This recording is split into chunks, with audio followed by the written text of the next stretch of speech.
खुदा की पनाह में, ऐलान है पनाह और कोशिश अपनी तरफ से। आज की शब अब हमने जब इस मकाम तक इन चीजों को पेश किया है कि पनाह खुदाबंदी क्या है, खुलूस क्या है, तब इंशाअल्लाह हम लोग इस रास्ते पे आगे बढ़ेंगे, इन चीजों को हासिल करेंगे। न ये कि सिर्फ बुरे अमल, बल्कि बुरे इरादे और कस्द से भी इंसान बचे। कोई गुनाह नहीं बुरे इरादे करना नाउज़ुबिल्लाह, लेकिन ये बुरे इरादे ही आहिस्ता आहिस्ता इंसान के दिल को मार के बुरे काम तक पहुंचा देते हैं। हत्ता कि बुरी चीजों का जिक्र बार बार किया जाए तो इंसान को वहां तक पहुंचा देती है। इमाम सज्जाद अलैहिस्सलाम से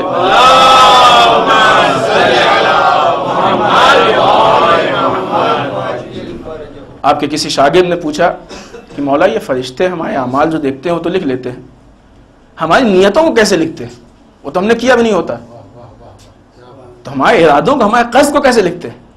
एक तफसीली वाक़या है, हम 2 जुमलों में इसलिए कि वक्त बहुत नहीं लेना चाहते हैं आपका। देखो तो इमाम ने जवाब दिया कि कभी तुम किसी फूल के बाग कह लीजिए, फुलवारी कह लीजिए, किसी गार्डन के पास से गुजरे हो? कहाँ? कहा तुमको कैसे मालूम हुआ कि यहाँ पे इस दीवार के पीछे फूल के दरख्त लगे हुए हैं? तुमने तो देखा भी नहीं उसको। का मौला फूल की खुशबू बताती है। और कहा कभी तुम किसी गंदगी से, गंदे नाले के पास से हमारे इस्तिलाह में गुजरे हो? कहाँ? का तुम्हें कैसे मालूम कि इस नाले में गंदगी है? का मौला उसकी बदबू बताती है। का इसी तरीके से तुम्हारे अच्छे अमाल में एक खास खुशबू है जो खुदा ने अता की है, बुरे अमाल में एक बदबू है जो खुदा ने रखी है। इसको फरिश्ते महसूस करते हैं। और जाने मोहतरम, बात सिर्फ फरिश्तों की तक की नहीं है, बल्कि हमने तो ऐसे भी उलमा को भी देखा है। यकीनन ये उलमा लायक कद्र है, हम नहीं पहचानते भी अपने उलमा की मंजिलत को। आयतुल्लाह मरशी नजफी कि जिनकी लाइब्रेरी कुम में जो लोग गए होंगे साथ के, उन्होंने देखा होगा, बहुत बड़े आरिफ थे, बहुत बड़े आरिफ थे। उनका यह वाकया है कि उन्होंने अपनी बज़्म में एक मरतबा एक शख्स को यह कह के हटा दिया कि जाओ जाके गुस्ल करके आओ, जाओ जाके गुस्ल करके आओ। उस पर गुस्ल नहीं वाजिब, गुस्ल उसने नहीं किया था, गुस्ल वाजिब था। जाओ जाके गुस्ल करके आओ। यानी इंसान के किरदार में, उसके ज़मीन में क्या है, वो सारी चीजें उसकी महक से मुंतकिल हो जाती हैं। जो खुदा वाले होते हैं वो महसूस कर लिया करते हैं। हम तो गुनाहों के लिए सोचते हैं कि छुप के गुनाह करने, कोई गुनाह ना देखने पाए। गुनाह करने के बाद तो देखना छोड़िए, अगर किसी के दिल में भी कष्ट आ गया है तो समझने वाला समझ लेगा इसका दिल क्या है। सल्लल्लाहु अलैहि मोहम्मद वाले।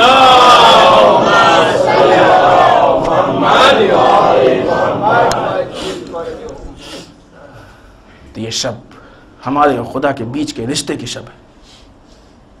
ना ने कितनी मरतबा हमने अपने खुदा से रिश्तों को तोड़ा।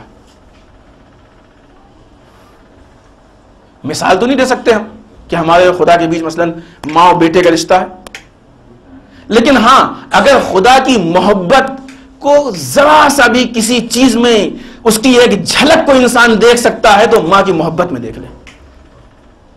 बच्चा जिद करता है, माँ उस जिद को पूरा करती है। बच्चा बदमाशी करता है, माँ उसको माफ करती जाती है नहीं अजीब बात कि हमने मसलन एक गुनाह किया, अब जाहिर सी बात है इंसान तौबा का तरीका तो यही कि इंसान इरादा कर ले कि अब ये गुनाह कभी नहीं करेंगे, तभी तौबा तौबा तभी है, इस्तग़फ़ार तभी है जब इंसान ये सोच ले कि अब गुनाह नहीं करेंगे। लेकिन किसी के इरादे में ये हो कि फिलहाल ये गुनाह किया, खुदा माफ कर दे, जब कल होगा देखा जाएगा करेंगे नहीं करेंगे, तो ये इस्तग़फ़ार नहीं है, बल्कि ये इस्तग़फ़ार के नाम पे अपने नफ्स को, अपनी जात को बेवकूफ बनाना है। इस्तग़फ़ार का मतलब ही यही है कि इंसान को अपने किए हुए बेशर्मिंदगी हो और ये इरादा हो पक्का कि अब इसके बाद इसको अंजाम नहीं देंगे। लेकिन बहरहाल इंसान है, बहक गया, एक बार गलती हुई, बारगाह खुदाबंदी में इस्तग़फ़ार किया, खुदा ने माफ कर दिया।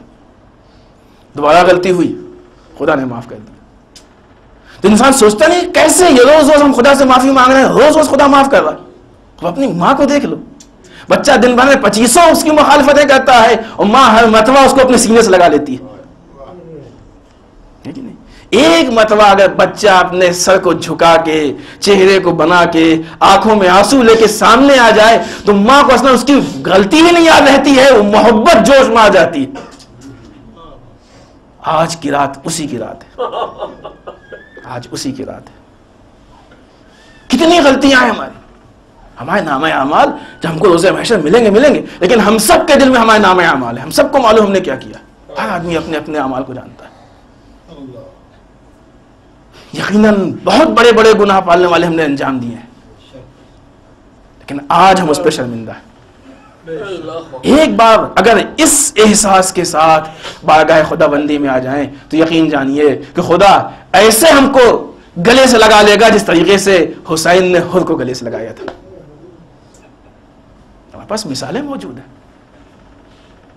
हम आपकी खिदमत में एक बात पेश कर रहे थे कि जब इंसान को किसी भरोसा होता है तो इंसान उसी की पनाह में जाता है, और जिस पे भरोसा होता है, जो ज्यादा नजदीक करता है, उसी से इंसान गुफ्तगू भी ज्यादा करता है, जो उसका दूसरा तकाजा है। बस हमारी गुफ्तगू का आखिरी पॉइंट और आपकी सहमत तमाम। इंसान जिससे जितना ज्यादा नजदीक होता है उससे उतनी ज्यादा गुफ्तगू करता है। क्या वजह है कि इंसान सड़क पे किसी को पकड़ के उससे बात नहीं करता है। अपने घर में आता है, शौहर अपनी बीवी से, बीवी अपने शौहर से, भाई अपने भाई से, बहन भाई से। क्यों? इसलिए कि ज्यादा नजदीक है। जो दो दोस्त आपस में ज्यादा करीब होते हैं वो आप देखिए घंटों बैठे बात करते रहते हैं। क्यों? इसलिए कि इनके आपस में नजदीकी है, कुर्बत है। हम खुदा से कितने नजदीक हैं? अगर नमाज ना हो तो ये 2 रकात की गुफ्तगू भी खुदा से ना हो। ये गुफ्तगू मजबूरी वाली गुफ्तगू नहीं अजीज़ान मोहतरम। जब भी कुछ भी हादसे ज़मान को देखें, सबसे पहले अपने खुदा से गुफ्तगू करें। कभी हमने इस गुफ्तगू का मजा चखा है? ये शब खुदा से गुफ्तगू की शब है। इस शब में हमको अपने खुदा से गुफ्तगू करना है, अपने खुदा से राज व नियाज करना है, अपने खुदा से हम कलाम होना है। कभी खुदा से गुफ्तगू करके देखिए, इस गुफ्तगू का मजा ही कुछ और है। खूब इब्तिदा में तो लगेगा, जब तक इंसान इसको महसूस नहीं करेगा अजीब लगेगा कि सामने कोई नहीं है, किससे गुफ्तगू करने, अजीब हिमाकत है, अजीब बात है। लेकिन नहीं, जब उस खुदा के वजूद को इंसान महसूस करेगा कि वो खुदा कि जिसने हमको ये वजूद बख्शा है, वो खुदा जिसने हमको हयात बख्शी है, वो खुदा जिसने हमको सारी नेमतें बख्शी हैं, वो खुदा जिसने हमको हमारी जिंदगी दी है, एक एक सांस दे रहा है, हमारे ही आसपास है। वो कहता है हब्लुल वरीद तुम्हारे लगे गर्दन से करीब है। जब इतनी करीब है तो दिल में बात करके देखिए, खुद ब खुद जवाब आएगा। दिल में बात करके देखिए, खुद ब खुद जवाब आएगा। कभी हमने अपनी मुश्किलात पे खुदा से कभी गुफ्तगू की है? खुदा से कभी राज़ो नियाज किया है? अगर हमने आज की शब अपने आप को इस मकाम पे पहुंचा लिया और वो दर्जा हासिल कर लिया कि हम अपने खुदा से हम कलाम हो जाएं, तो यकीन जानिए कि इस शब की बेहतरीन आमाल में से ये अमल होगा कि ये बंदा और खुदा के बीच का रिश्ता मजबूत हो जाएगा। वो रिश्ते जो टूट चुके हैं वो फिर बन जाएंगे, वो रिश्ते जो बिगड़ चुके हैं एक मरतबा फिर जुड़ जाएंगे, और इंसान अपने खुदा की बारगाह में आ जाएगा। फिर बंदा होगा कि जो खुदा के सामने खुदा होगा, जो अपने बंदों को रहमत की निगाह से देखता होगा। बीच में कोई चीज माने नहीं होगी। रुकावट क्या थी? हमने कल जिक्र किया था, हमारे गुनाह हमारी रुकावट हैं। इस्तिग़फ़ार कर लेंगे, सारे गुनाह अलग हो जाएंगे। दूसरी रुकावट क्या है? रियाकारी रुकावट है। खुलूस दिल में ले आएंगे, वो सब दूर हो जाएगी। फिर एक मतलब ऐलान कर देंगे कि पालने वाले इस शैतान जैसे दुश्मन की शर से अपने पनाह में ले, ताकि सारी दुश्मनी खुद ब खुद खत्म हो जाए और खुदा की पारगाह में हम आके महफूज हो जाए। लेकिन जब बात यहां पे आई तो उसकी वजाहत कर दें, शैतान की दुश्मनी से हमको खुदा की पनाह में आना है, लेकिन उसके बाद फिर अपने आप को खुदा के हवाले करके इस हाल पे छोड़ देना है, पालने वाले तू जो मेरे लिए बेहतर समझे वही मेरे लिए बेहतर। ये बहुत अहम पॉइंट है। अगर इस चीज को इंसान ना महसूस करे तो शायद ये फिक्र और ये बात, ये पॉइंट मुकम्मल ना हो। पालने वाले जो तू मेरे लिए बेहतर समझे वही मेरे लिए बेहतर। अब खुदा की बारगाह में, खुदा की पनाह में आने का मतलब ये नहीं है कि मोजज़ा हमको मिल गया। बच्चे के बुखार आया, पालने वाले तू ठीक कर दे, 1 सेकंड में ठीक। दुनिया कोई दुश्मन सामने आया, पालने वाले तू बचा ले, 1 सेकंड में दुश्मन खत्म। नहीं, ये मोजज़ा नहीं होना है। जमाने के हादसात और मुश्किलात तो बहरहाल पेश आने हैं, इंसान को उसके लिए तैयार होना चाहिए। वरना कि खुदा से कुर्बत इसी का नाम है कि सारी चीज मिनटों में देखते देखते खत्म होने लगे, तो फिर मौलाए कायनात की इतनी मुश्किलात। मौलाए कायनात के जुमले आपको याद होंगे और मौलाए कायनात की सीरत आपको याद होगी। एक तरफ से वो बंदा जो अपने आप को जब खुदा के हवाले कर दे तो इतना खुदा के हवाले कर दे कि हालत नमाज में अगर पैर से तीर खींचते रहे तो एहसास ना हो। लेकिन जब जमाने के हवाले करे तो अगर मसलहत ना हो तो गले में रस्सी का फंदा भी बर्दाश्त है, तलवार ना निकलेगी, है कि नहीं? वो जुमला हम 12 जिक्र करते हैं और फिर आज जिक्र करेंगे कि जब बीबी सैयदा ने पूछा, या अली, हमने सुना है कि लोग आपके सलाम का जवाब नहीं देते। कितनी बड़ी मजलूमियत है ना कायनात के इमाम के लिए, इससे बड़ी मजलूमियत की बात क्या होगी? कायनात का इमाम, हम लोग सलाम करते हैं और ये दुआ करते हैं, ये तमन्ना करते हैं कि हमारा सलाम बारगाह इमामत तक पहुंच जाए और कबूल हो जाए। वो नालायक, वो जालिम, जाहिल कि अली के बगल से निकल जाए, अली को सलाम ना करें। वो कितने तो ऐसे थे उसमें कि अस्तगफिरुल्लाह, नाउज़ुबिल्लाह, मौला सलाम कहते थे, लेकिन वो बात नहीं। मौला आपकी मजलूमियत इससे ज्यादा क्या? मौला आपकी मजलूमियत। लेकिन अज़ीज़ान मोहतरम, ये मौला की अपने उम्मत से मोहब्बत थी, ये उल्फत थी कि मौला खुदा के लिए इन सब को, इन सब मजालिम को, इन सारी चीजों को, सारे हादसात को यूं ही बर्दाश्त करते जा रहे थे जैसे बहुत नॉर्मल सी चीज हो, बहुत आम सी चीज हो।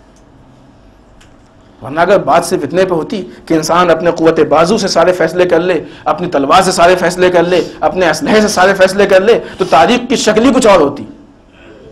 ना कोई कायनात में गज़ब होता, ना कोई जुल्म होता, कुछ नहीं होता। जहां भी मौला देखते कि चीज लाइन से हट रही है, फौरन तलवार निकालते, जुल्फ़िकार चलती, वहीं फैसला होता।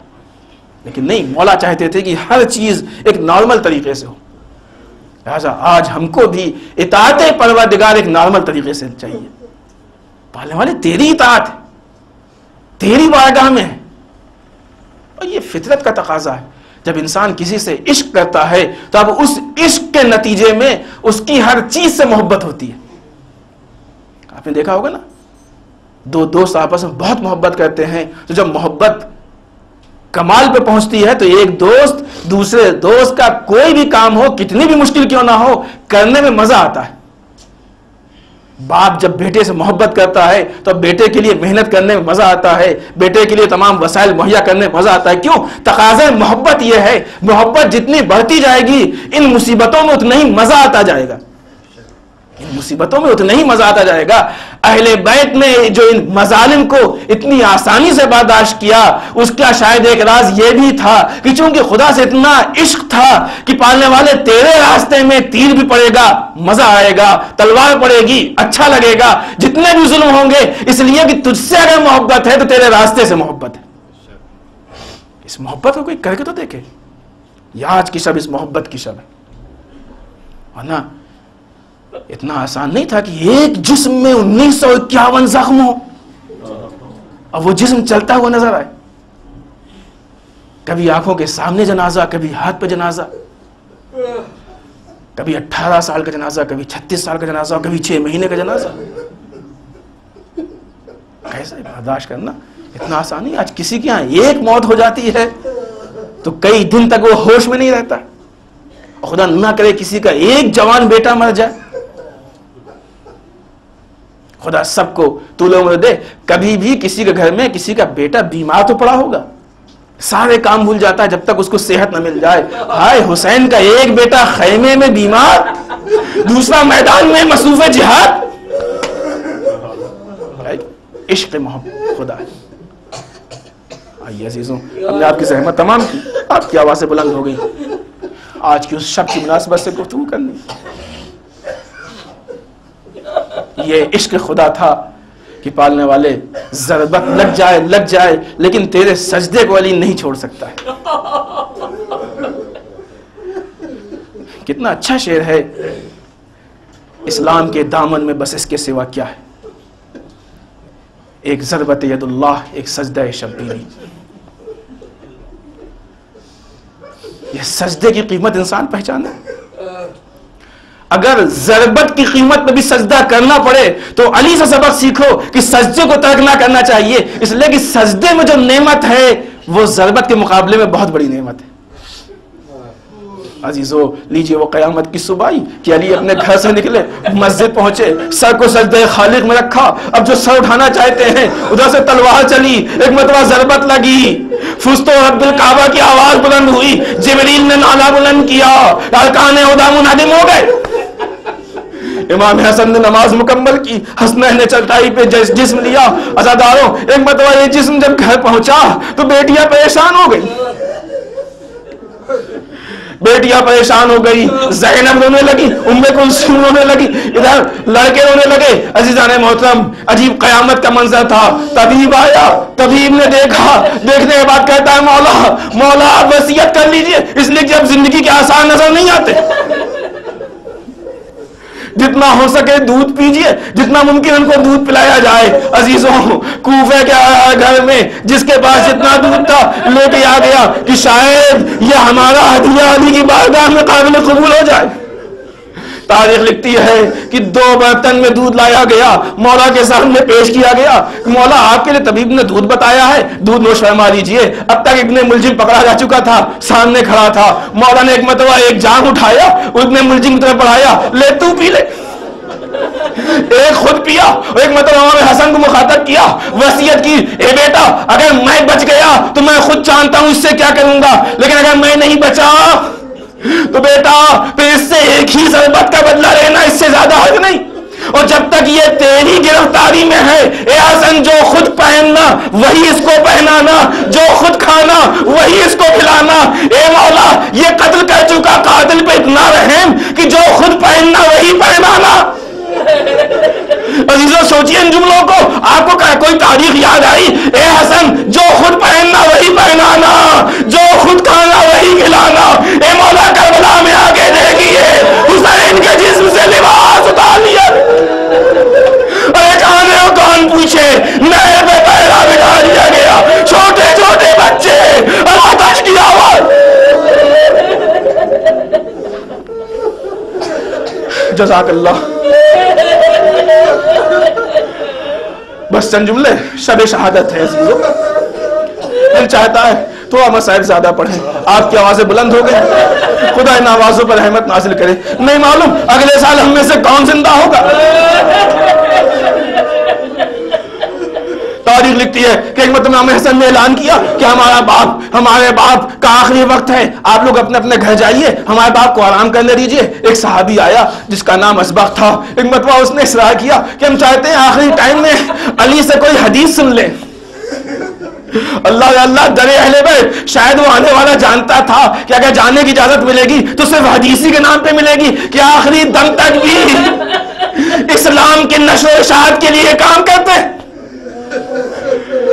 तारीख लिखती है कि सहाबी जब अंदर आया, बस एक जुमले के लिए हम आपको ये वाकया सुना रहे हैं। जब अंदर आया क्या देखता है कि मौला अपने बिस्तर पे लेटे हुए हैं, सर पे एक अजीब जख्म है, उस जख्म के ऊपर एक पट्टी बांधी गई है, पट्टी का रंग जर्द है, पट्टी पीले रंग की है। उसके बाद वो सहाबी कहता है कि पट्टी का रंग तो जर्द जरूर था, लेकिन अली का चेहरा उससे कहीं ज्यादा जर्द हो चुका था। अली का चेहरा उससे कहीं ज्यादा सर्द हो चुका था। अदादारों, वो हदीस सुन के चला जाता है। मौला एक मतलब अपने बेटों को बुलाते हैं, बेटा हसन तुमसे मेरी ये वसीयत, बेटा खुदा हाफिज, बेटा हुसैन तुमसे मेरी ये वसीयत, बेटा खुदा हाफिज, बेटा अब्बास तुमसे मेरी ये वसीयत। एक एक लाल से वसीयत करते हैं, एक एक को खुदा हाफिज कहते हैं। आखिर वसीयत करते हैं कि देखो जब मेरा इंतकाल हो जाए तो मेरे जनाजे को पीछे से उठाना, आगे से खुद ब खुद बुलंद हो जाएगा, फलां मुकाम पे ले जाना, एक कब्र मिलेगी, दफन कर देना। आखिरी जुमले आपकी सहमत तमाम अजीजों, लड़कों ने जनाजे को उठाया, लेके चले, कुएं से जब तक पहुंचे, एक मतलब एक चमकता हुआ पत्थर दिखाई दिया, खोदा, वहां पे एक कब्र निकली। ये वो कब्र है जिसको नूह ने अली के लिए खोद के रखा। पत्थर हटा, कब्र तैयार मिली, अली को कब्र में लिटाया। एक मतलब वापस आ रहे थे, अभी कूफे के पास पहुंचे, एक कोई आवाज सुनाई। देखिए अजीजों, अली का गम कैसा है, ये रोने वाला अली पे कैसे रोता है। एक आवाज सुनाई दी, एक देखा, एक नशेब से आवाज आ रही है। इमाम हसन थे, इमाम हुसैन थे, अली के लाडले थे। ठीक है बाप का गम था, लेकिन किसी दूसरे के गम को कैसे फरामोश करते। उस आवाज की तरफ गए, क्या देखा कि नाबीना है, पूछा क्या मुश्किल है? कहा 3 दिन से भूखा हो प्यासा। कहा उसके पहले कहां से खाता था? कहा एक शख्स आता था जो अपने हाथ से लुक़मे बना के खिलाता था। कहा उसका नाम पूछा? कहा नहीं, जब भी पूछा उसने यही कहा कि मैं रिज़ाए खुदा के लिए कर रहा हूं, नाम से क्या लेना, मैं जो कर रहा हूं रिज़ाए खुदा के लिए, ना भी ना हूं, चेहरा देख नहीं सकता। बस सिर्फ इतना कहता था कि एक मिस्कीन है जो मिस्कीन के पास बैठा है, एक फकीर है जो फकीर के पास बैठा है। बच्चे तड़प गए, एक बताओ ने आवाज दी, अरे मेरा बाबा था इस दुनिया से रुखसत हो गया, अब वो कभी नहीं जाने।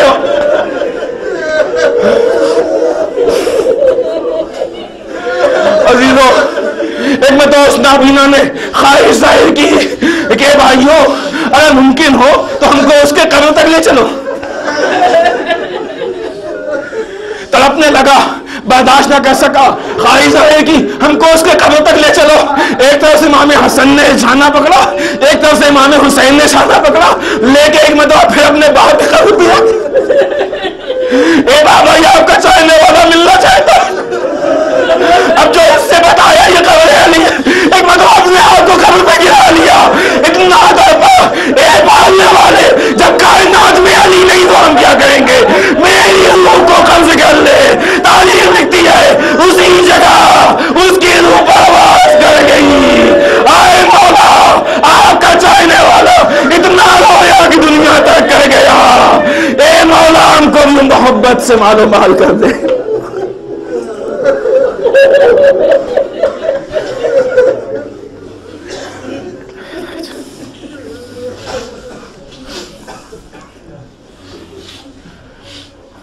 इलाही बहक़िस ज़हरा व अबीहा व बालिहा व बनिहा, पालने वाले हम सबको अमाल सालिहा की तौफीक इनायत फरमा। बारिला अमाल कबीहा से महफूज रख। बारिला हमारे गुनाहों को बख्श दे। बारिला हमारे मरहूमीन को बख्श दे। बारिला हमको आज की शब की बरकत और अज़मत को तर्क करने की तौफीक इनायत फरमा। बारिला हमें तौफीक इनायत फरमा कि आज के शब की हम अज़मतों को महसूस करके तुझसे अपने रिश्ते को कभी कर सकें। बारिला जो बीमार है